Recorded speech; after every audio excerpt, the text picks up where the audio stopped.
Good morning, everybody. It's Tuesday, February 20th, and this is the AgYield War Room. I'm Dan Dempsey, and I'll be moderating today's session. As always, if you've got any questions or comments or would like to chime in on anything that we're discussing here this morning, please drop us a line in the comment area, and we'll be sure to get to that during the show. Quickly here, overnight markets had March corn up 4 at 420.5. March soybeans were up 12 3/4 at 11.85. March Chicago wheat was up 5.5 at 5.66. This morning, the USDA announced a couple of export sales announcements: 155,000 corn to Japan for 24, and 228,000 meal to the Philippines for 23. We've been updating our crop insurance average here as we've gone through February. We're now through 12 of 20 settlements. Corn is hovering right there at about 470.25, and soybeans are 1166.25.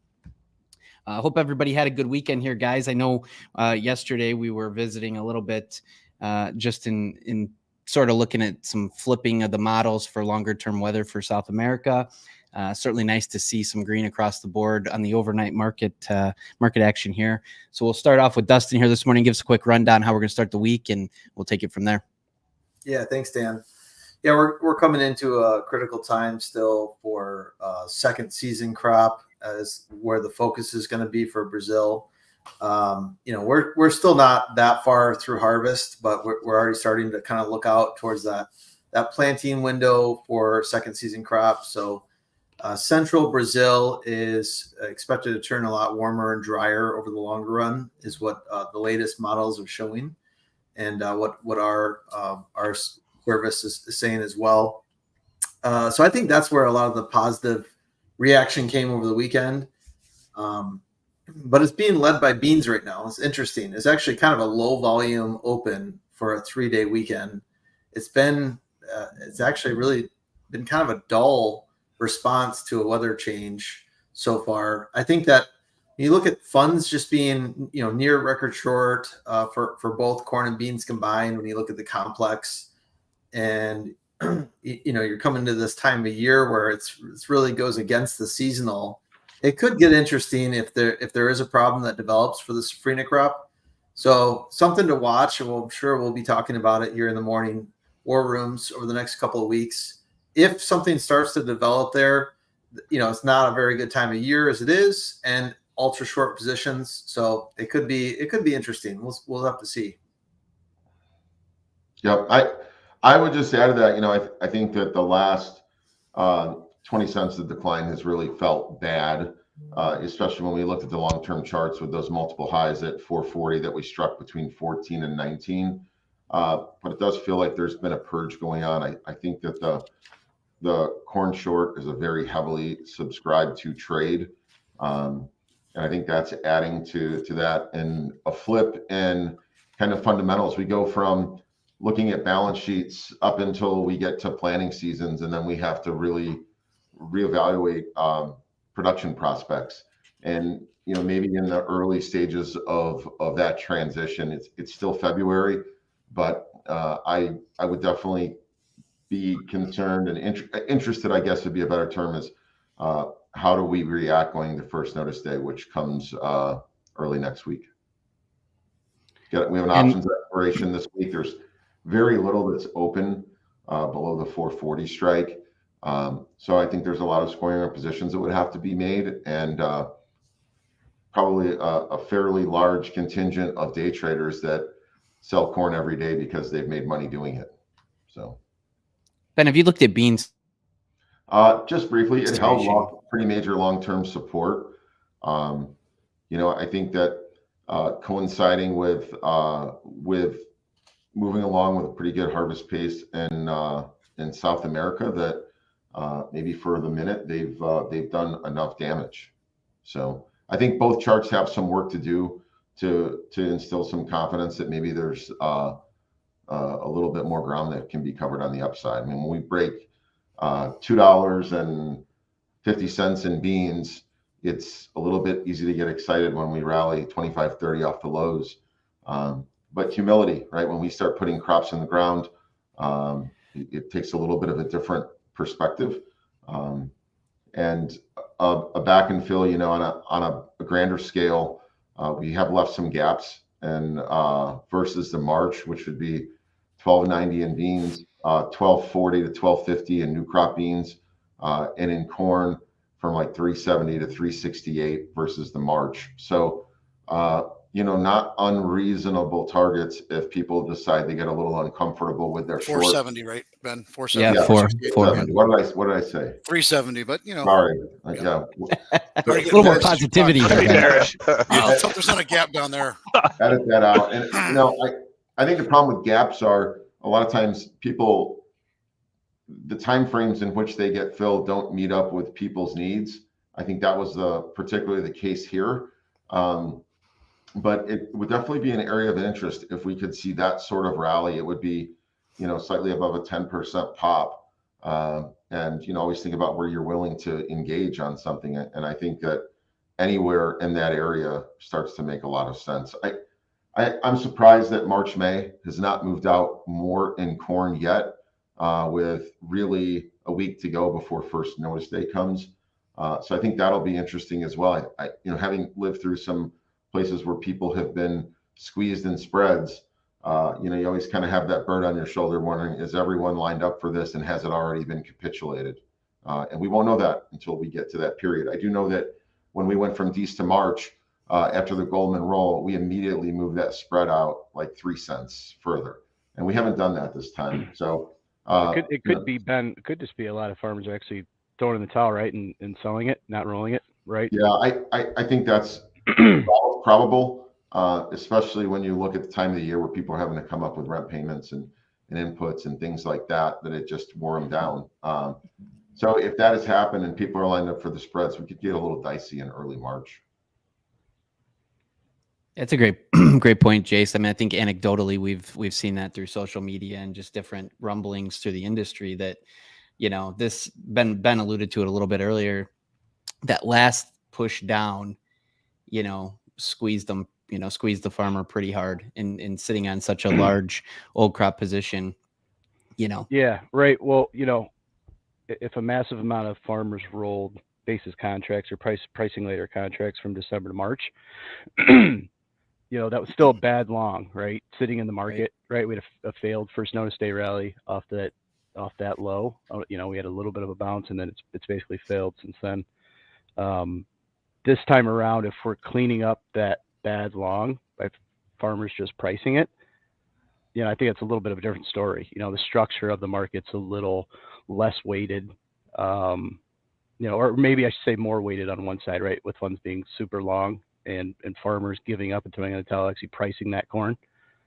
So we'll see. I think Ben makes a good point. You got to keep an eye on that March, May, thinking as a trader, right? To see, not a lot of weakness right in the first notice day between March and May may be kind of a little bit of a sign that a little bit of bounce after first notice days to be expected in our opinion. Yeah, and we touched on last week too that if you were advanced 80% on your basis contracts, you were most likely in negative equity position, and that's when the elevator calls and says you either have to price or bring us a check.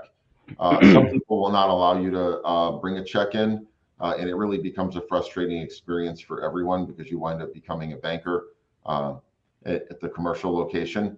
So I think that we've seen a lot of that as well. 70% advances have not quite triggered that based on kind of general numbers of where we think things went on board price and basis and negative rolls. So I think the people that were in the 80% got the phone call and maybe cleaned up some of that. Guys, we're about 60% or so through discovering crop insurance pricing for the spring. Dustin, maybe a couple of thoughts here. It's going to be pretty difficult to move the needle just based on averages as we go through here. So we're going to be, within a couple cents of that 470 level for corn and 1166 or so for beans. Thoughts on what that means in terms of decisions the grower is going to make here in the next, 4 to 6 weeks? Yeah, so it's going to be a harder decision now because we are coming off of being able to guarantee profitability for a lot of growers last year from a 591 price to now we're starting off in the 470, probably in the 460s if we maintain this price or lower. we still have another 8 days left to price. And so that puts our break even, at every bushel, or puts the payment zone for crop insurance at target APH somewhere around 395 a bushel would be where you'd start seeing payments under an average yield for corn. So that's pretty low compared to what we've been used to experiencing. And we still think that might have a bigger impact on acres. We did see that in the Feb outlook where they lowered acres quite a bit more than a lot of industry people were expecting them to have. And we also saw a lower yield expectation out of them as well, which was pretty interesting out of the USDA. So we obviously have too much corn on hand. The market's showing that. It's showing it through lower price. It hasn't really shown it yet through wider spreads. As a percentage of full carry, July to Dece is still not there yet. What I think is going to be very interesting to see is that March 29th acreage report. Given these lower insurance numbers, are growers going to switch to maybe a few more beans on corn acres? And it doesn't have to be on a large scale. Just 10% switch across a number of growers can have a very big impact toward a more even split of corn and bean acres. So I think there's some market implications of having a much lower price for corn coming into the insurance guarantee timeframe for what that means for corn and corn acres, especially coming off of a high corn acreage number in 23. We wouldn't be surprised to see corn acres dip down to maybe even sub 90 million, given this number. Time will tell, and a lot of it will be, what does price do prior to the end of the planting window, and what is the weather like? If we have low prices and weather's not the best or not most conducive, you do see a little bit more prevent plant acres in the northern plains on years like that. So price incentives have a play in that as well. And if people find a way to get it in when prices are good, and they find a way to take prevent plant if weather's not conducive in some of those fringe areas, and that could be the difference. So time will tell. I think that when we get to the very end of this window, Dan, and we go to March, towards that March 15th timeframe, that's where we're going to be talking to our own growers, our own clients, that is, of what makes the most sense based on the quotes that we're receiving, and also what the volatility rate was for those last few days of that crop insurance window. It's a great point, because volatility still, by all accounts, is pretty low, right? I mean, we should see a break in some of those premiums if we stay status quo here. Yeah, and usually that's the case when prices drop, volatility drops as well. It's positively correlated. Sure. Okay. Yeah. So even, and back to a point that we've hammered home a number of times, it's even more important to look at, what is the policy this year? It may not be something that you've used year over year. You got to think outside the box a little bit. Yeah, I would say a good point, like from our standpoint, when we think about, going into a year with this excessive risk, I would say this is one of those years where the chances for losses is higher than when we had a guarantee it's based on a 591 price last year, for example. A lot of what we're thinking about is just boxing out risk and not taking too definitive of a position, but just simply buying up coverage a little bit so that you can limit losses and let the chips fall where they may a little bit more than you normally would. It's a lot easier to go lock in a margin when you're coming from the higher fives or lower sixes than when we're in the mid fours and cost hasn't changed much. So we don't know what we're going to get for summer yet. We don't know. We know the market's been getting very bearish recently and the funds are extremely short. If some sort of weather event does show up for safrinha corn, or even just in the US in June, July, it could be a pretty interesting time that we still need some of that flexibility open to actually achieve the goals that we want to get to for the year. By insuring ourselves maybe to a little bit higher degree, that might leave our dry powder open a little bit more for making those sales later on, should a weather situation arise. So, everyone's going to be different. That's not a recommendation. I'm just thinking that's the kind of the base case that I'm looking at right now, and then kind of filling in based on how each individual's APH and situation for acres are this year. Sure. That's really good points. Just going to be coming into the open here. Ryland, real quick, we started to see any cash trade take place here in cattle? What do you got for us to start the week? No cash trade yet, Dan. Holiday week, so generally speaking, it's definitely not as much doom and gloom in the cattle complex as there is in the grains right now. New highs for the move, both feeders and live. Hog market still hanging in there pretty good. Open interest had a big jump in hogs, so new longs coming in here in the hog market. Just I think overall there's a bit of a positive sentiment, especially with liquidation of the sow herd that we saw last year. So I think that's probably continue. Seasonally, we're pretty positive. But on the other hand, like we did see last week's cash and cattle trade a little bit lighter than the previous weeks, and the slaughter was down quite a bit. So if that trend starts to follow suit, things could get a little bit shaky here. But overall, the news is generally still pretty good, and the trend is your friend still. Very good. Appreciate that, Rylan. Just coming into the open here, we got strong markets here. March corn's up 5, 421.5. March soybeans up 15 now at 1187.5. And March Chicago wheat is up 8 3/4, 569.25.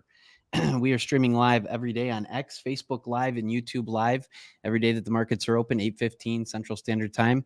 Appreciate the guys. A lot of good discussion here this morning. We'll be back tomorrow. Jack will be in tomorrow morning for me. So everybody take it easy on Jack. And we look forward to talking to you. Have a great day. Thanks, Dan.